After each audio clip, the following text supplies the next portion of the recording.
जी।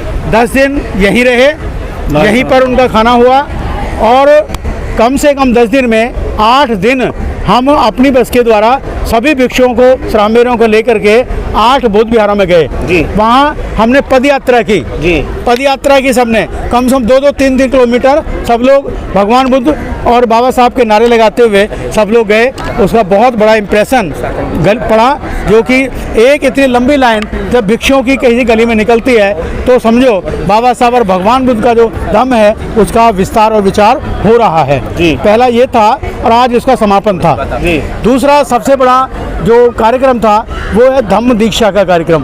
बाबा साहब doctor B are Ambedkar ji ने अशोक विजयदशमी को सन 1956 में दीक्षा ली थी और वो लगातार तभी से बुद्धिस्ट सोसाइटी ऑफ इंडिया जो बाबा साहब की बनाई संस्था है वो हर वर्ष दीक्षा का कार्यक्रम करती आ रही है। आज भी वही कार्यक्रम था और आपने देख रहे हो, आप सबने देखा है कि हजारों की संख्या में आप लोग यहाँ सब इकट्ठे हुए जी। और राजतन अम्बेडकर जी को आना था लेकिन अचानक वो विदेश चले गए और उनके भाई संदेश अम्बेडकर जी यहाँ पर उपस्थित हुए, राजनेपाल गौतम जी उपस्थित हुए, बहुत सारे भिक्षु उपस्थित हुए, आप सब लोग उपस्थित हुए। मैं आप सबको बधाई देता हूँ और धन्यवाद भी देता हूँ कि आप लोगों ने बुद्धिस्ट सोसाइटी ऑफ इंडिया को बहुत सहयोग दिया है। आप बार बार बधाई के पात्र हैं। सर एक सवाल और जानना चाहूँगा, यहाँ पर अभी एक बात भी आई थी कि कुछ श्रामणेर बने हैं, कुछ बौद्धाचार्य बने हैं, कुछ प्रशिक्षण केंद्रीय प्रशिक्षण बने, ये क्या चीज़ है, ये कैटेगरी क्या है? देखिए, जो 10 दिन की ट्रेनिंग करता है और जिसने 10 दिन की ट्रेनिंग करता है और जिसने चीवर पहन लिया है 10 दिन ट्रेनिंग की है वो श्राममेर है जी। और बाकी जो केंद्रीय शिक्षक हैं हमने एक क्राइटेरिया रखा था नंबर का, मार्क्स का क्राइटेरिया जी। जो पहले नंबर पर 6 लोग आए थे वो केंद्रीय शिक्षक बने हैं और 16 लोग हमारे बौद्धाचार्य बने हैं और बाकी सभी लोग श्राममेर बने हैं। ये जो केंद्रीय शिक्षक और जो बौद्धाचार्य हैं उनमें कैटेगरी में क्या फर्क है? बौद्धाचार्य बड़े हैं या केंद्रीय शिक्षक? केंद्रीय शिक्षक जो हैं वो केंद्रीय शिक्षक भी हैं, बौद्धाचार्य भी हैं और श्राममेर भी हैं जी। जो बौद्धाचार्य हैं वो बौद्धाचार्य और श्राममेर हैं और जो बाकी बच्चे वो सभी श्राममेर हैं। 3 कैटेगरी हैं। इसका एग्जाम होता है और एग्जाम के मार्क्स जो आते हैं उसकी कैटेगरी के अनुसार ये बनता है जी।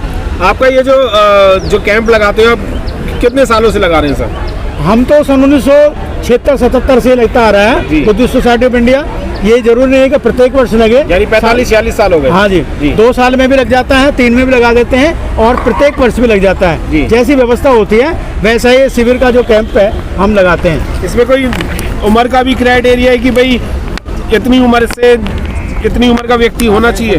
देखिए, इसमें कोई उम्र का क्राइटेरिया नहीं है। साउथ दिल्ली में हमने कैंप लगाया था अभी जून के महीने में, वहाँ 7 बच्चे ऐसे थे जो 18 साल से नीचे थे और 3 महिलाएं ऐसी थी जिन्होंने 3 महिला जिन्होंने अपने बाल मुंडाए थे वो भी उसमें शिविर में भागी हुई थी और बाकी हमारे पुरुष थे जो शिविर में शामिल हुए थे। इसमें कोई क्राइटेरिया नहीं है।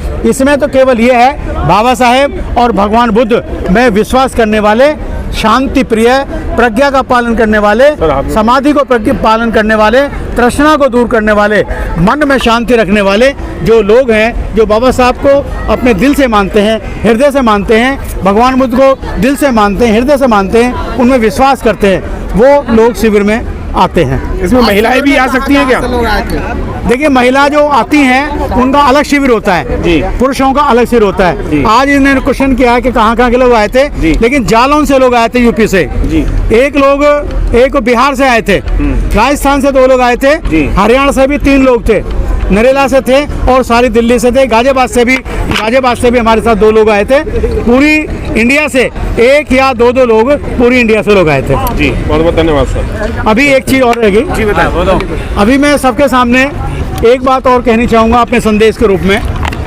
ऐसे दीक्षा समारोह में अगर सब लोग जाते हैं तो एक विचारधारा सबकी ऐसी होनी चाहिए कि जो बाबा साहब का धर्म है वैज्ञानिक धर्म है, विज्ञान पर आधारित है और तर्क पर आधारित है। हम सब लोग कैसे जी रहे हैं? हम सब लोग कल्पना में जी रहे हैं, आडंबर में जी रहे हैं। चाहे किसी के 6 हाथ हों, हम उसकी पूजा करते हैं। चाहे हनुमान, चाहे किसी का पूंछ लगा दो, हम बिना सोचे समझे उसकी पूजा करते हैं। चाहे किसी के सर पे कुछ भी रख दो, हम उसकी पूजा करते हैं। सोचने के लिए नहीं सोचते कि क्या इतने बड़े आदमी, जो किसी का बच्चा है वो मर गया और उसके दूसरे हाथी का सर लगा दिया, तो कैसी कल्पना है, कहाँ विज्ञान है इसमें। अगर वो चाहते तो हाथी का सर क्यों लगाते, आदमी का सर भी लगा सकते थे। एक इतने बड़े आदमी की सवारी चूहा होता है, जो घर में देखते ही चूहे को मारने लग जाते हैं, तो ऐसे देवता है जो चूहे की सवारी करते हैं। तो ये सब कल्पना है। अब इस कल्पना से हमें दूर रहना है, तभी भगवान बुद्ध का रास्ता हम प्राप्त कर सकते हैं। भगवान बुद्ध के रास्ते में तर्क है, विश्वास है। भगवान बुद्ध जब भी देशना देते थे तो उनसे क्वेश्चन करते थे, लोग प्रश्न पूछते थे, और भगवान बुद्ध, तथागत भगवान बुद्ध उन प्रश्नों का उत्तर सही प्रकार से देते थे। लेकिन जिस धर्म में हम जी रहे हैं, जिस कल्पना में जी रहे हैं, हम बोल नहीं सकते, क्वेश्चन नहीं कर सकते। तो इसी तरह का जो क्वेश्चन नहीं कर सकते, बोल नहीं सकते, कुछ कह नहीं सकते, तो वही अंधविश्वास है और वही पाखंड है। हमें इस पाखंड से दूर रहना है, तभी हमें बाबा साहब अम्बेडकरवाद हमें इसमें लाना होगा और ब्राह्मणवाद को समाप्त करना होगा। आज के दिन लोग दशहरा और जो है कि विजयदशमी के रूप में लोग मना रहे हैं, लेकिन आज अम्बेडकर भवन में अशोक धम विजयदशमी मनाया जा रहा है। अशोक धम विजयदशमी क्या है? देखिए, इस अशोक विजयदशमी को बाबा साहब डॉक्टर बी आर अम्बेडकर ने नागपुर की पावन भूमि पर, नागपुर में दीक्षा ली थी 10 लाख लोगों के साथ।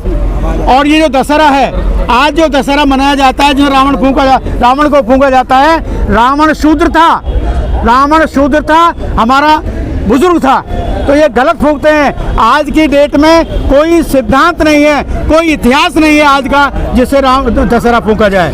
कहीं कोई इतिहास नहीं है इसका। केवल पुष्यमित्र सिंह जो था, पुष्यमित्र सिंह, उसने बृहद्रथ का जो 10वें हमारे राजा थे, बौद्ध राजा थे, उसका कत्ल किया था। इसलिए उसमें जो ये अपनी खुशी मनाते हैं, उसमें दशहरा मनाते हैं। लेकिन हकीकत में ये हमारा त्यौहार नहीं है, हमारा त्यौहार अशोक विजयदशमी है। इसलिए है कि बाबा साहब ने धम लिया था। सर, आप कह रहे हैं, मैंने आपको बताया क्यों मनाते हैं। जो पुष्यमित्र सिंह था वो सेनापति था और बृहद्रथ राजा थे, उन्होंने उनको धोखे से मारा था, तो उस खुशी में ये अपना त्यौहार मनाते हैं। और जो बृहद्रथ था, जो हमारे राजा थे बृहद्रथ, उसको रावण की शक्ल दिखाते हैं क्योंकि 10 बुद्धिस्ट राजा थे और उसको 10 सिर दिखाते हैं। और जो पुष्यमित्र सिंह है, उसको रावण मान करके दिखाते हैं, जबकि रावण कहीं कोई पैदा नहीं हुआ, राम कोई पैदा नहीं हुआ, उसी को जन्मभूमि नहीं है। श्रीलंका में गया था, आपको मैं याद दिला दूं, 4-5 साल पहले 1 हफ्ता में श्रीलंका रहा था। मैंने कम से कम 20 आदमियों से मुलाकात की थी, उसका इंटरव्यू लिया था, तो किसी ने भी ये नहीं बताया कि यहाँ पर राम रावण का युद्ध हुआ या यहाँ पर रावण था या सोने की लंका थी। ये सब बकवास है, सब झूठ है और काल्पनिक है।